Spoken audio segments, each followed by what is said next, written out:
Contexto Geral entrevista o advogado e empresário Vilfrido Augusto Marques.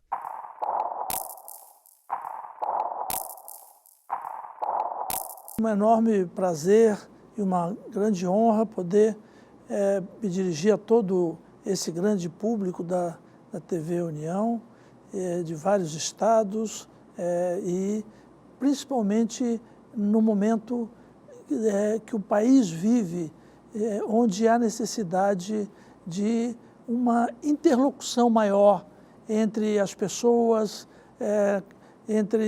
onde possa haver um compartilhamento de experiências que possam trazer novos rumos, novas expectativas, crie perspectivas de otimismo, de crescimento, que é carente, muito carente no momento de desencontros políticos, econômico, financeiro, institucional. Nós temos, o brasileiro normalmente não tem uma preocupação com registrar os fatos que acontecem no país jovem com muita rapidez. O Brasil é um dos poucos lugares do mundo onde as pessoas fazem a história e podem julgá-la. Nós temos fatos recentes onde isso tem acontecido. E eu tenho me preocupado muito com registrar aquilo que se faz no país em cada setor. Eu sou mato-grossense do Sul, da fronteira do Brasil com o Paraguai. Minha família sempre viveu no campo, meus avós paternos saíram do Rio Grande do Sul a cavalo em 1908, demoraram 2 anos para chegar em Ponta Porã, onde viveram e temos ainda hoje propriedade e tios e primos e irmãos que lá vivem. Meus avós maternos são índios, guaranis. Então, esse caldo cultural que o país tem e que é muito positivo, na nossa região, ele iniciou lá por 1900 e de lá para cá os sulistas com os mato-grossenses, com as pessoas do centro do país, da região centro-oeste, construíram um grande país. E eu tenho o privilégio de viver em Brasília desde 1968, quando lá cheguei jovem e iniciei minha vida só trabalhando como corretor de imóveis, vendedor de livros, de ações, com isso podendo subsidiar e manter a minha faculdade, que sempre quis fazer. Eu fiz Direito, fui a primeira turma de uma universidade hoje muito importante, que tem 15 mil alunos em Brasília, o CEUB, e lá eu construí a minha vida casando com uma cearense, e 3 filhos, já 3 netos, 41 anos de advocacia, especialmente dedicado ao direito empresarial, atuando na área tributária, fiscal, previdenciária, 35 anos como membro do Conselho de Contribuintes do Ministério da Fazenda, representante das Confederações Nacionais da Indústria e do Comércio. Então, Brasília é uma cidade onde eu vivo desde então, que permite, e quem tiver disposição, determinação, consegue e constrói tudo o que é possível, porque de bom, especialmente. Nós costumamos dizer que existe um certo estigma da cidade como capital do país. Alguns dizem, Brasília mandou, Brasília faz isso, Brasília faz aquilo. Brasília não faz nada. Quem faz são as pessoas que chegam terça e saem quinta. As pessoas que vivem em Brasília têm uma vida normal, natural, como qualquer cidade do Brasil e do mundo. E Brasília tem características muito especiais de permitir que as pessoas tenham um padrão de vida, tanto social como econômico, financeiro, intelectual muito apurado, porque as pessoas se dedicam muito ao trabalho e é um centro que atrai muitas pessoas do Brasil inteiro, jovens especialmente, para os concursos, e aqueles que, até os diplomatas que vivem em Brasília, muitos casos de diplomatas que se aposentam e não voltam para os seus países, continuam vivendo em Brasília. Então, hoje, passados alguns anos de vida, tenho participado, contribuído em vários setores, na advocacia, como empresário da área do agronegócio, como advogado atuando na área institucional. Eu sou presidente atualmente da Comissão de Relações Internacionais da Ordem dos Advogados Seccional de Brasília, sou presidente de uma comissão especial do Conselho Federal da Ordem dos Advogados para um projeto muito oportuno, interessante, sobre um plano tributário nacional, e tenho contribuído bastante para que essa área institucional tenha um ganho muito grande. Frequentemente realizamos nessa comissão eventos com a participação de embaixadores de muitos países. Esse ano já conseguimos levar um congresso internacional de direito aduaneiro, com parceria com a Bélgica, com o Ministério da Fazenda, Secretaria da Receita, com vários embaixadores e Ministério de Relações Exteriores. É um momento muito interessante essa participação no seu programa, onde nós podemos, de certa forma, trazer uma mensagem de otimismo, criando uma condição excepcional até, para que as pessoas entendam que se a crise existe, alguém se beneficia. Eu estive no Paraguai recentemente, há 2 semanas, e lá convivi e compartilhei de momentos muito interessantes com membros do governo, do atual governo, onde o país cresce 10%. O Paraguai, que durante décadas era o primo pobre da América, hoje cresce 10% ao ano, tem uma economia estável, uma situação política estável, uma moeda forte, tributação baixa, e já tem 360 empresas brasileiras se instalando, buscando novos momentos de negócio.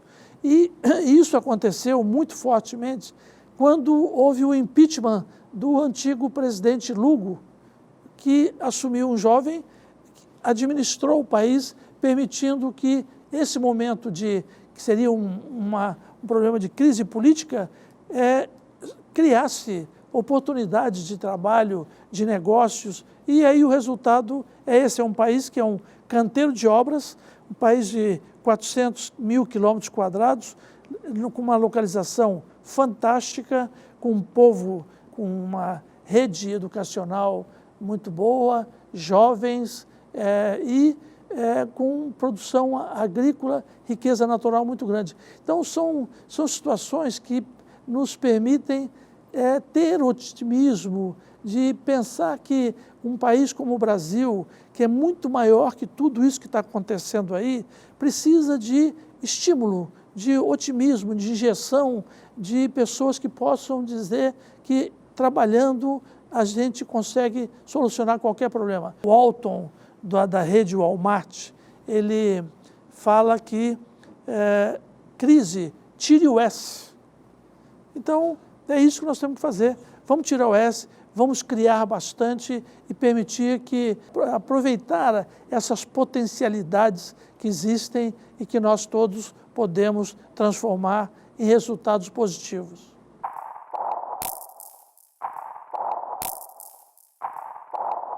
Dentro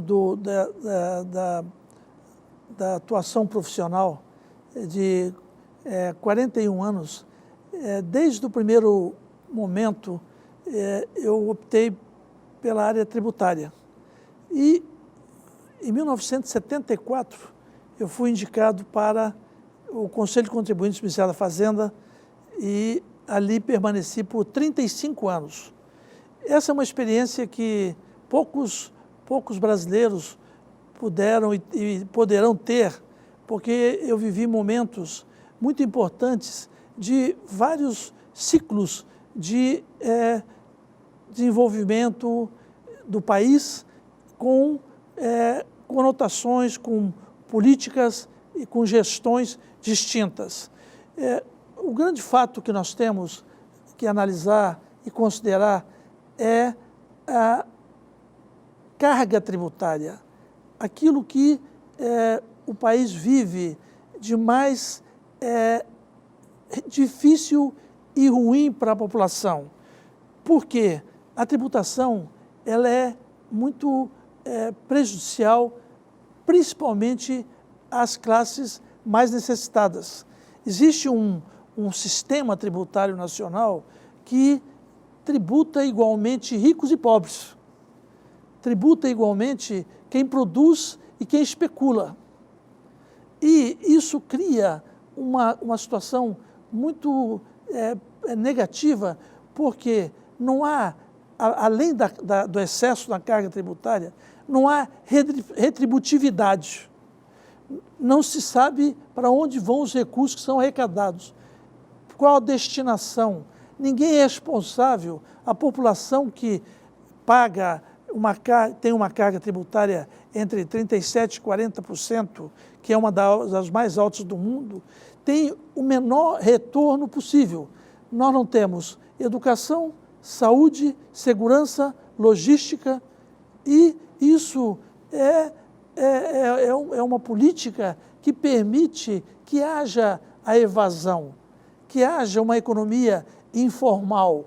E o país, com isso, perde aquilo que é o sangue que corre nas suas veias, porque a produção ela tem um custo altíssimo e não tem retorno. Enquanto não houver uma reforma tributária, que nós não podemos falar, já foram 16 tentativas, e elas não acontecem porque o cerne do problema existe no ICMS. Existe um colegiado, CONFAZ, que só pode decidir por unanimidade. É histórico que a unanimidade é burra. Então, e esse colegiado ele é composto pelos secretários de Fazenda dos estados, que nem sempre, com todo respeito, são profissionais qualificados e preparados para esse mistério. Eles têm uma origem política. E os governadores, na ignorância de perder a arrecadação, não permite que se movimente. Ou, quando permite, cria uma guerra fiscal no país, cada estado tendo uma política de desenvolvimento, de incentivo fiscal, de vantagens contra outros estados. São Paulo tem uma característica, um perfil econômico, o Amazonas tem outro, o Ceará tem outro, o Mato Grosso, esse mosaico de condições de produção cria um manicômio. E o país não cresce por uma política burra, falta de solidariedade, de compartilhamento, de esclarecimento.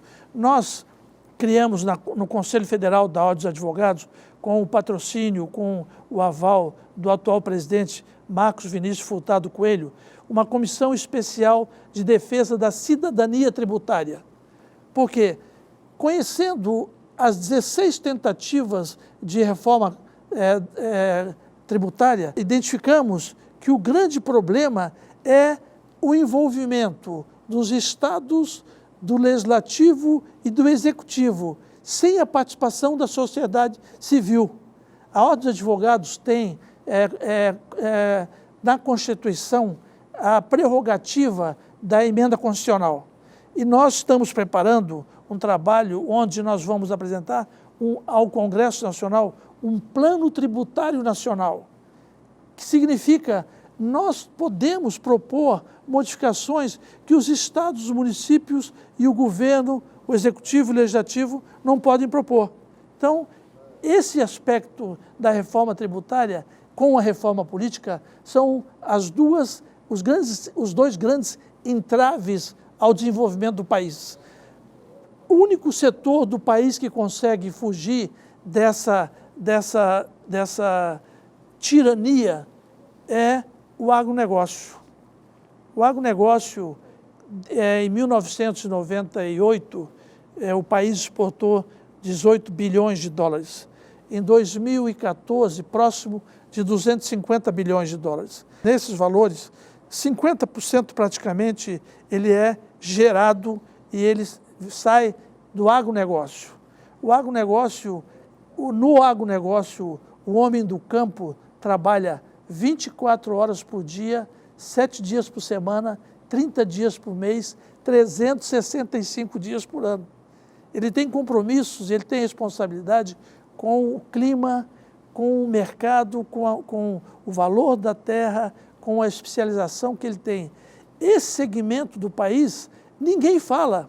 A bancada ruralista no Congresso Nacional é a mais numerosa. No entanto, não se pleiteia uma diminuição na tributação de máquinas e equipamentos, não se pleiteia logística. Os atravessadores são os grandes beneficiados, porque eles, no momento da colheita e do plantio, o agricultor necessita de recursos, nunca consegue. O Banco do Brasil, depois de 200 e tantos anos, resolveu financiar automóvel. Saiu da grande atividade que era a agricultura e a pecuária. O Banco do Brasil só libera recursos para aqueles que têm alguém que possa auxiliá-los nessa situação. Então, nós temos alguns Brasis que precisam ser tratados de maneira diferente. Esse do agronegócio, com certeza, é a solução do país.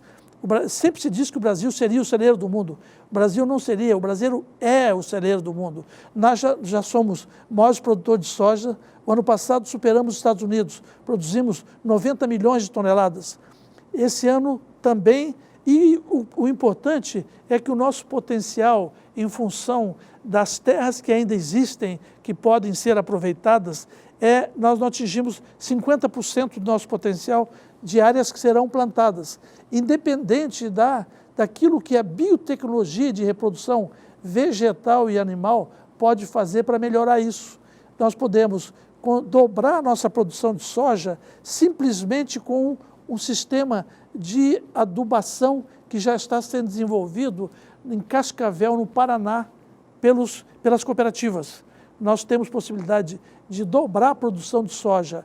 Nós somos hoje já os maiores produtores de proteína animal.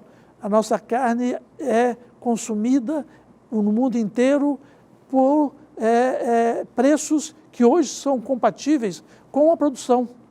Então, frango, porco, tudo isso o país produz como ninguém no mundo. Então, nós temos que aproveitar essas potencialidades. Clima, nós temos sol, que a planta necessita de calor, água e luminosidade. Nós temos isso no Brasil inteiro, o ano inteiro. Então, são situações que nos permitem e que ensejam um sentimento de otimismo, que o país não pode ficar... Política é para político. Político que quiser ganhar dinheiro, ele vai ser empresário, ele não pode ser político. Política não é lugar de ganhar dinheiro. Essa reforma política, ela obriga uma fidelidade partidária. Essa troca de partidos é uma negação total daquele sentimento mais forte que o cidadão, que o político principalmente, precisa ter, que é o de compromisso com o seu eleitor. O eleitor não sabe em quem votou e o político não tem compromisso com ninguém. Então, são situações que nós precisamos agora, nessa reforma política que o Congresso, que a Ordem dos Advogados, que a sociedade civil começa a exigir, com essa mudança na tributação, e nós teremos, com certeza, um país muito melhor para os nossos filhos e netos.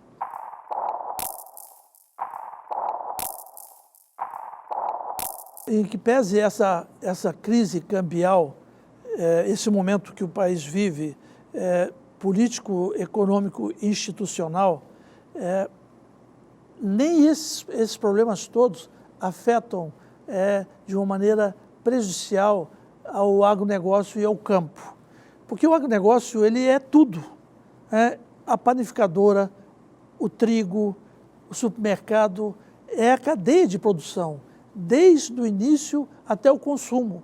É um percurso, a cadeia de produção de qualquer alimento, ela é a essência do agronegócio. Ainda que hajam problemas conjunturais, o homem do campo, ele não pode deixar de plantar, ele não pode deixar de movimentar essa cadeia de produção. Por quê? Ele tem a estrutura, ele necessita e sabe que o produto dele, por um preço melhor ou não tão bom, será comercializado, porque ele produz aquilo que o ser humano precisa. O ser humano precisa se alimentar no mínimo 3 vezes ao dia. E onde tem alimentação, onde tem comida, não há guerra. Isso é uma colocação que eu tenho ouvido com frequência de um cidadão, do embaixador do Panamá, que hoje vive no Brasil, e ele tem falado isso muito. Ele recebeu uma missão, olha como a importância do país no contexto internacional. Ele recebeu uma missão do presidente dele, vir ao Brasil, para tentar, com essa experiência, levar para o Panamá produção de carne, um entreposto onde possa beneficiar soja, exportar a partir do Panamá, do lado do Atlântico, recebe, do lado do Pacífico, beneficia, exporta para o mundo inteiro. E ele veio para o Brasil para aqui aprender e levar para o Panamá as experiências de produção de alimentos, que o Panamá é um país que durante 100 anos foi administrado pelos Estados Unidos, com uma vocação de logística que permite 40, 50 dias de diferenças de viagens entre o Atlântico e o Pacífico, que significa economia de transporte, custo, emprego, e o Panamá é prestador de serviço. Então, ele veio com essa missão de transformar, de levar para o país experiências e informações para o agronegócio, especialmente porque eles precisam de carne, soja, trigo, álcool, etanol, para, a partir do Panamá, beneficiar, mudar o perfil de prestador de serviço e transformar o país em produtor de alimentos, café, distribuir, misturar café no Panamá, é a esquina do mundo. Então, até isso, essas parcerias nós temos, o Paraguai é o segundo maior exportador e produtor de soja do mundo, graças à parceria com o Brasil. As fronteiras, a exportação de tecnologia, de plantio, de novas variedades, de melhor produção. Então, esse segmento não se ouve falar no governo. Agora, eu vejo com muito otimismo a participação dessa atual ministra, que é do campo. Ela é fazendeira, presidente da Confederação Nacional da Agricultura, viveu sempre os problemas do campo. Ela, com certeza, tem levado para o setor, para o segmento, políticas até pela proximidade que ela tem com a presidente. Então, veja como as coisas são muito frágeis. Não existe uma política de abastecimento, não existe uma política de regulação de mercado, de produto. O milho, ele é colhido, aquele que é colhido em janeiro, fevereiro, ele é comercializado a 30, a 15, 20 reais. Em setembro, outubro, ele é comercializado a 30. O resultado disso é negativo para a população. Não existe no país uma política de estoque regulador.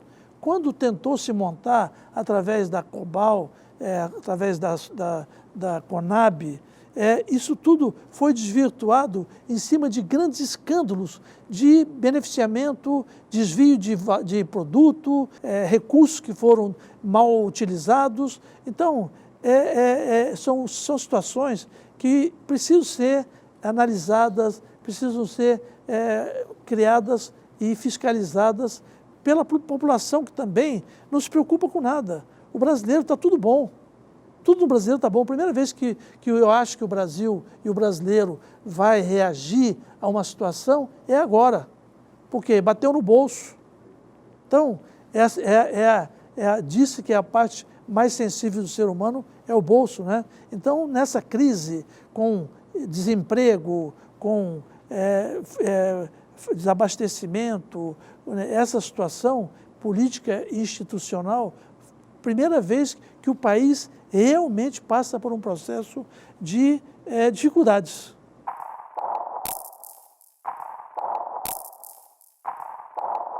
De um modo geral, há uma sazonalidade.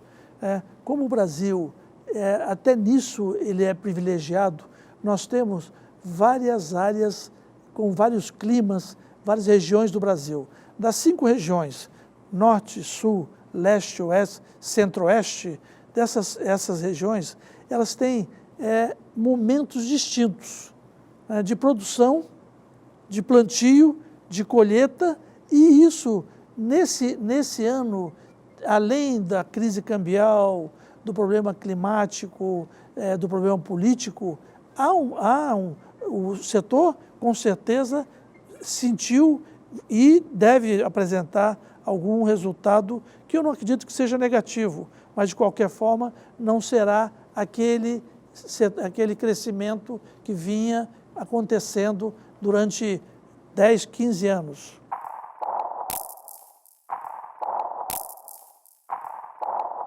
A globalização da economia é um fenômeno sociológico, econômico indiscutível.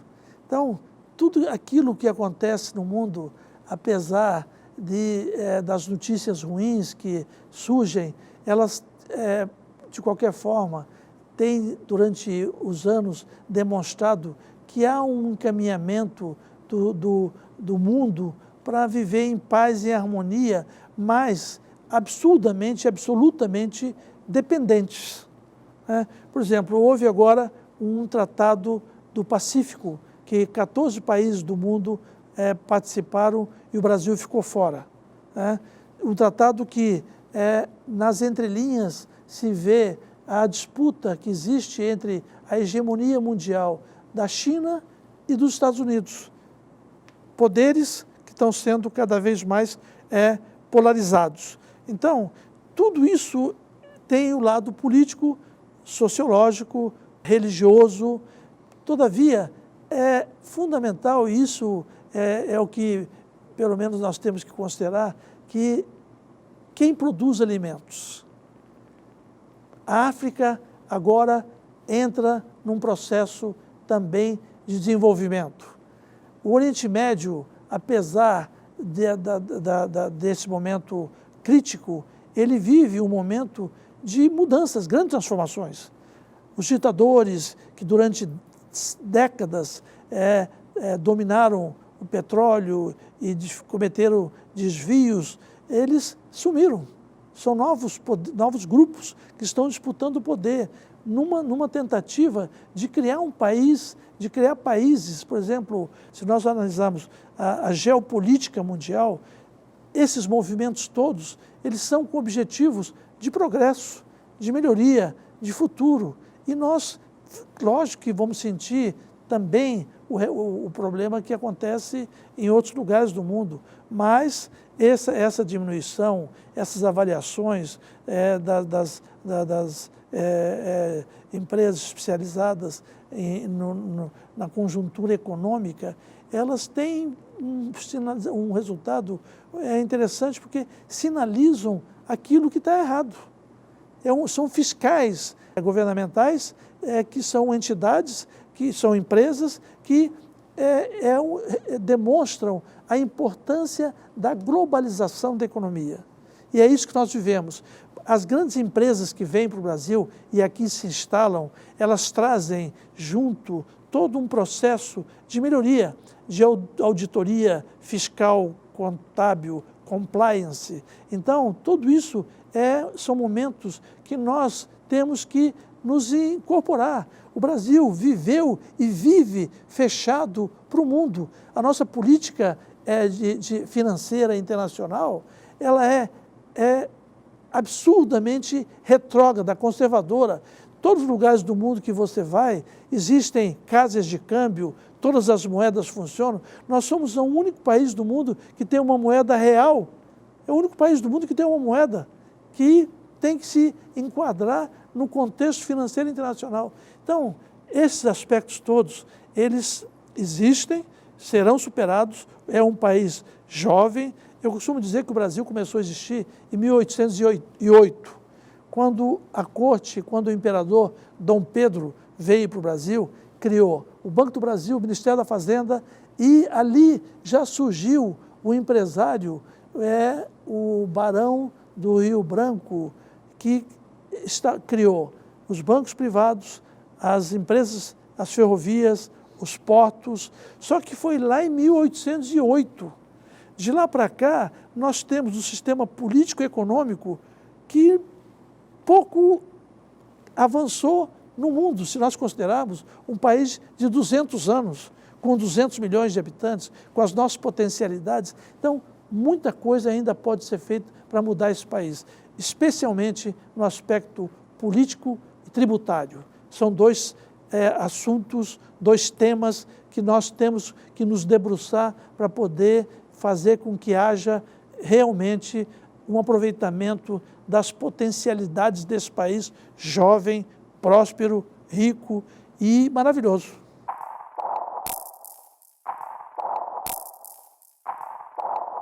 Nós temos a advocacia como atividade principal. Eu tenho essa atividade, muito me orgulho e faria tudo novamente do mesmo jeito. E como a minha origem, eu sou do Mato Grosso do Sul, criado em fazenda, e tenho isso como a minha atividade empresarial, sempre foi assim. Faço porque gosto, mas é muito melhor você fazer aquilo que você gosta, porque você não trabalha nem um dia da sua vida, né? E no campo eu tenho sempre tive essa visão de o agronegócio como a principal atividade, a vocação do Brasil. Todos esses elementos favoráveis que existem, clima, mão de obra, extensão, aproveitamento, água, solo rico, fértil. Nós temos no Brasil algumas faixas de terra que são semelhantes às melhores terras do mundo, faixas como da Ucrânia e do México, que são as terras mais férteis do mundo. Nós temos na região do norte do Paraná, do sul do Mato Grosso do Sul, terras semelhantes a essas. Então, até isso favorece o desenvolvimento da atividade. Falta a inteligência, falta nós não temos universidades do agronegócio, nós não temos faculdades do agronegócio. Sendo essa a principal atividade econômica desse país, há alguns anos vem mantendo a economia, nós não temos uma estrutura educacional, não temos uma cultura de entender que não é mais fazendeiro, é empresário rural. Ninguém vai para o campo investir milhões em máquinas e equipamentos para poder brincar de fazenda, ninguém mais faz isso. E essa atividade ela é carente de entidades educacionais. Pensando nisso, eu conheci há 5 anos atrás, na Nova Zelândia, uma escola que é praticamente a única do mundo. Ela recebe jovens profissionais do mundo inteiro e lá tem uma grade curricular que atende todo o sistema de produção do agronegócio.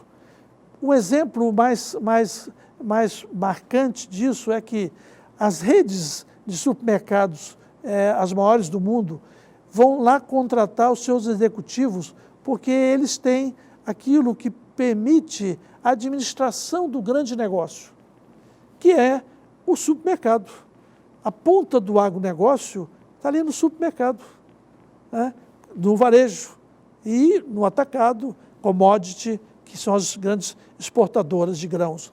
Então, essa escola, meu filho estudou lá e conhece e eu me entusiasmei.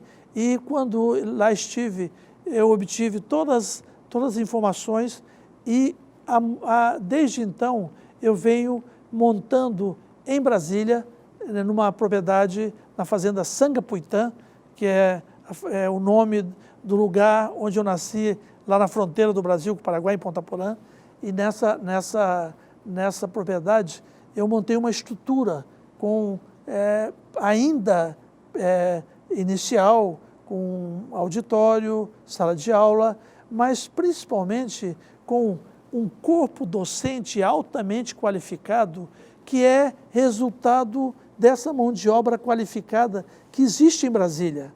A Embrapa, as empresas, os agentes do governo, Ministério da Agricultura, Ministério da Indústria e Comércio, Relações Exteriores, ali estão aqueles profissionais com grande experiência e que serão os nossos, formam o nosso corpo docente. Então, a partir disso, com uma estrutura física de pivô central, de fábrica de ração, de animais, de máquinas e equipamentos, tudo aquilo que envolve atividade, plantio, colheita, armazenagem, produção de carne, de ovelha e de bovinos, nós temos ali uma vitrine, onde nós conciliamos a parte prática, física, com o intelectual, levando os professores para qualificar profissionais que possam gerir as empresas, conhecendo contrato de financiamento, conhecendo mercado de capitais, que é a grande atividade para potencializar o agronegócio, é o mercado de capitais. Travar os preços nas bolsas de soja, de milho, de arroba de boi e produzir sem risco é uma das maneiras que nós temos de criar um ambiente altamente favorável à qualificação, à melhoria na gestão do agronegócio. Nós, sem qualquer pretensão que não seja a de falar sobre a realidade, nós queremos criar uma inteligência para o agronegócio.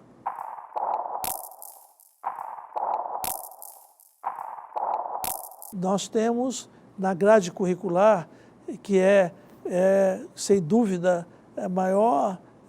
o grande requisito da atividade, a sustentabilidade e a biotecnologia. A sustentabilidade é a modernidade de qualquer atividade. Você tem que cuidar de demonstrar a viabilidade do empreendimento, da atividade. Esse é um dos aspectos que nós temos que trabalhar muito. E a biotecnologia, tanto em todas as suas variedades, que é fármaco, genoma, reprodução animal, essa atividade da biotecnologia é que vai permitir que o ser humano viva sobre a face da Terra, porque permite que, com a diminuição diária, haja uma melhor produção. E outras alternativas, a biotecnologia aplicada na produção de soja, grãos, sementes, produz para cada região uma semente que seja adequada, seja adaptada ao clima, à chuva, à melhor produtividade. Então, essa escola, ela tem esse compromisso com a modernidade que deve ser levada para dentro do agronegócio nacional. Nós somos o grande momento que o mundo vive de necessidade de produzir. Nós estamos inseridos nesse contexto com essa responsabilidade.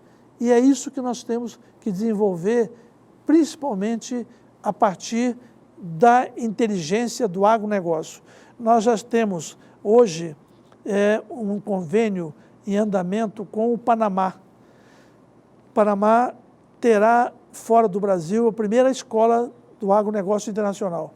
E já levamos vários embaixadores da América Central e do Caribe à escola, inclusive na inauguração levamos vários embaixadores, República Dominicana, Costa Rica, El Salvador, Jamaica, vários embaixadores para conhecer e levar a escola para esses países, em parcerias que nós estamos montando.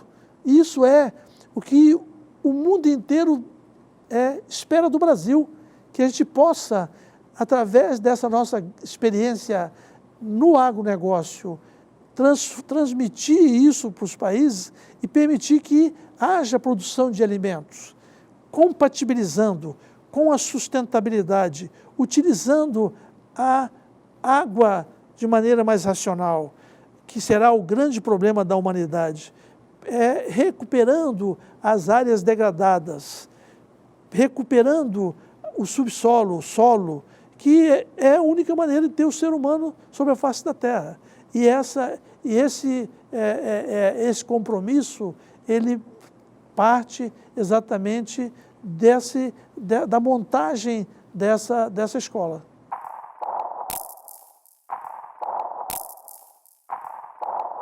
São tantos problemas de fácil solução.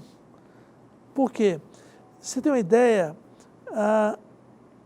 entre o plantio, a colheita e o transporte, os números são estarrecedores. Há uma perda de praticamente 30%.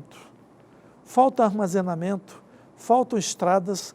Tem regiões do Brasil que perdem uma safra inteira porque não tem armazenagem, porque não tem escoamento.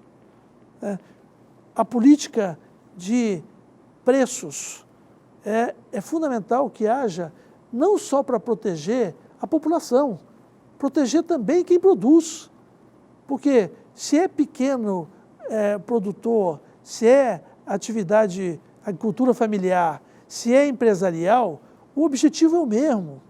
Não podemos permitir que aspectos ideológicos prejudiquem a produção. Nós temos que estimular. A agricultura familiar é tão importante quanto o empresário.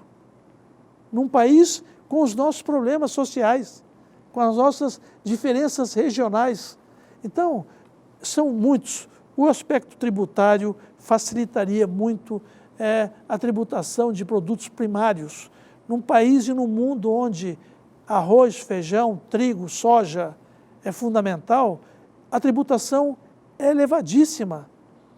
Então, os estados não abrem mão disso.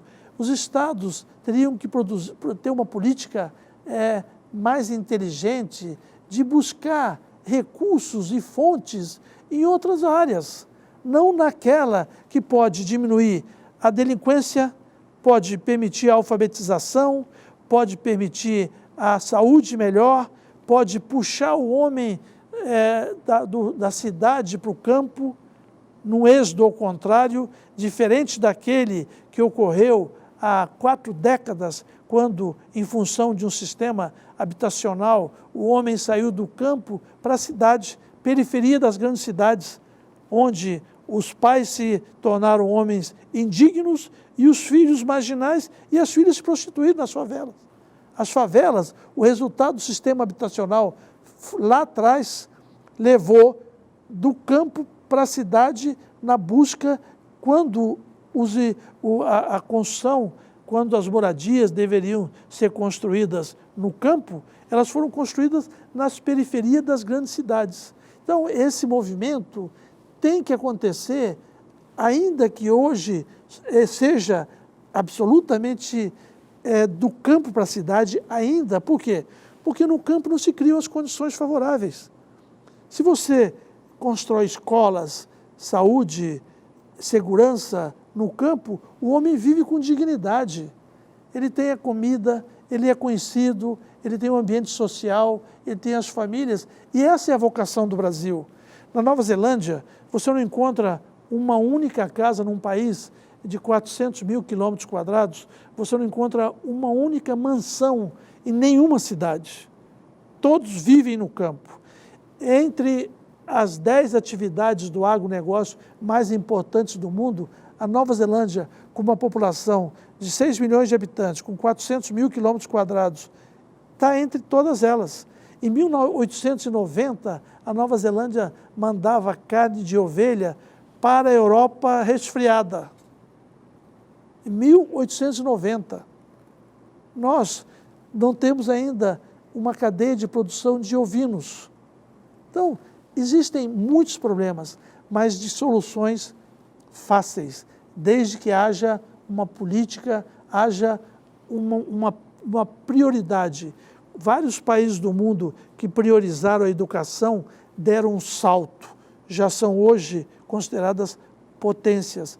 O Brasil não tem uma política para o campo, para a educação, para a saúde, para a logística. O Brasil não tem políticas. O país não tem política. Tem alguns programas de governo. Aquele governo, naquele momento, sai, o outro não dá continuidade porque não é dele. Isso é histórico. Isso não pode continuar acontecendo.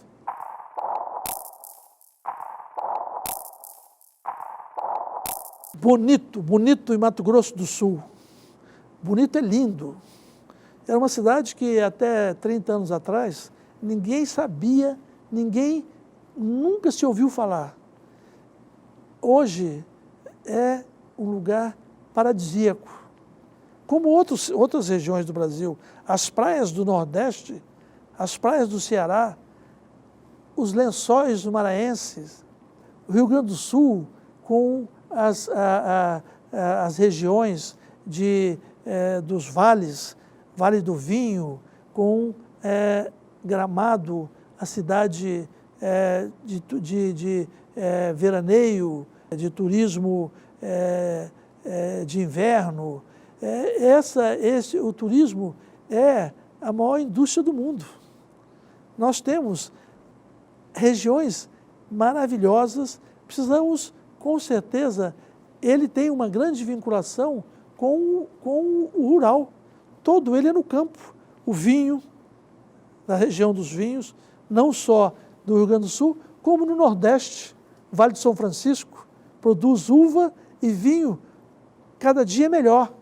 Então, são situações que, desenvolvidas, situações que, independente de política pública, elas acontecerão, porque quem tira férias guarda seu dinheirinho um ano inteiro para poder gastar naquele período. E vai gastar e vai cada vez mais descobrir o turismo no campo, como hoje existe da praia. As pessoas estão descobrindo o turismo rural, com comida boa, com ambientes aconchegantes, com animais, porque o que humaniza o ser humano é natureza e bicho.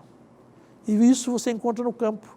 O convívio com a natureza e com os animais transforma o ser humano melhor. E isso o turismo rural também pode fazer.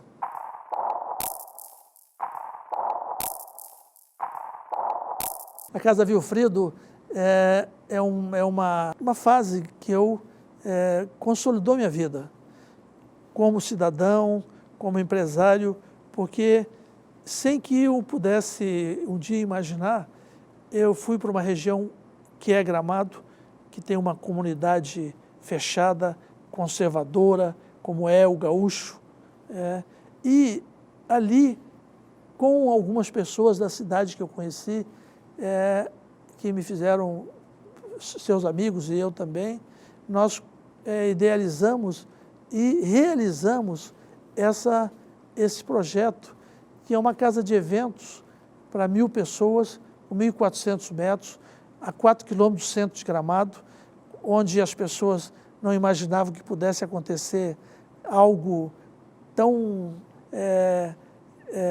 inovador, produtivo, próspero para a atividade de turismo da cidade, que é hoje o primeiro destino turístico do Brasil, é Gramado.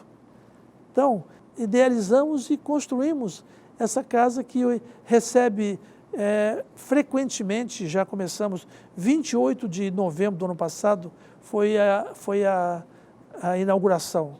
De lá para cá já fizemos inúmeros eventos sociais e corporativos.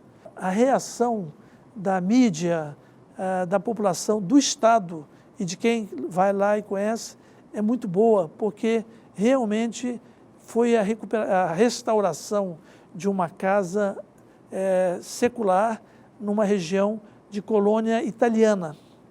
Então nós conseguimos conciliar todos esses aspectos com os hábitos da região, com o clima, com a mão de obra altamente qualificada, e construímos um projeto que, numa escala de 1 a 10, ele representa 2, porque nós queremos agora implantar um anfiteatro para 2.500 pessoas, já tem a maquete.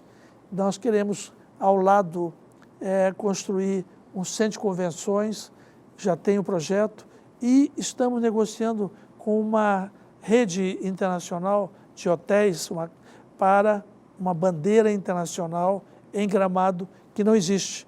Então nós queremos fazer um local para grandes eventos, inclusive já temos iniciado conversações para inaugurar com o cantor Bocelli, italiano.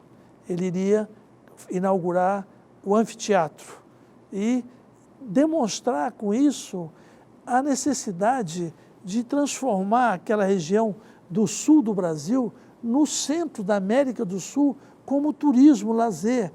O exemplo é Punta del Este. Punta del Este é, na América, o lugar que tem glamour, que leva gente do mundo inteiro. Uma infraestrutura bonita, funcionamento, turismo. E o Brasil não tem. Então, tinha Campo de Jordão, que está inserida numa área de 50 milhões de pessoas. 30 milhões de São Paulo e 20 do Rio de Janeiro, do estado do Rio. Tinha algumas outras regiões, Fluminense, a Serra Fluminense, com aquela catástrofe, deixou de existir, é muito difícil. Então, Gramado é o polo de atração, de turismo, de alto padrão do Brasil e da América. Então, tudo isso fez com que nós acreditássemos e continuamos acreditando. Hoje meu filho administra, que é muito bom. Então, foi um projeto fantástico.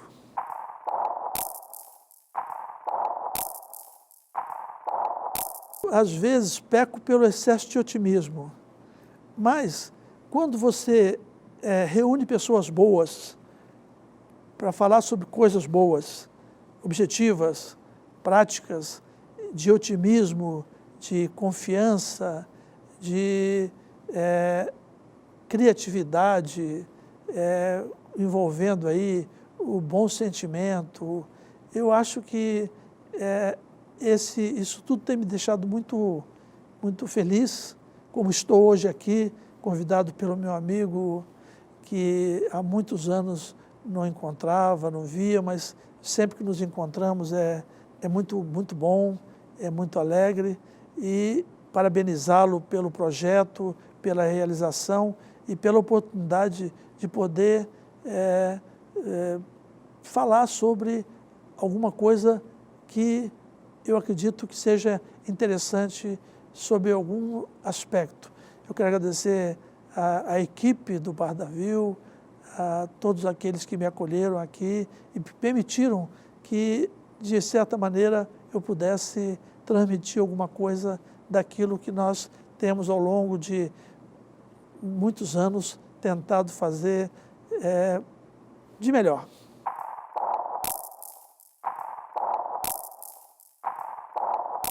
Eu tenho vários pensadores que me agradam muitos temas, mas eu tenho um contemporâneo especial que já se foi, mas que viveu 106 anos, que é o meu avô, um índio guarani, que se chamava Vilfrido Brizuela.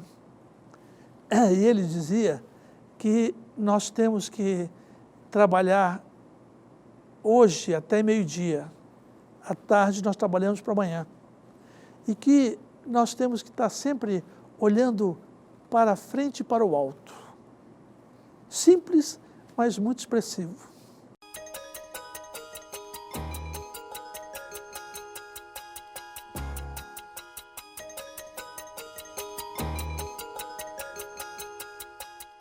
Contexto Geral entrevistou o advogado e empresário Vilfrido Augusto Marques.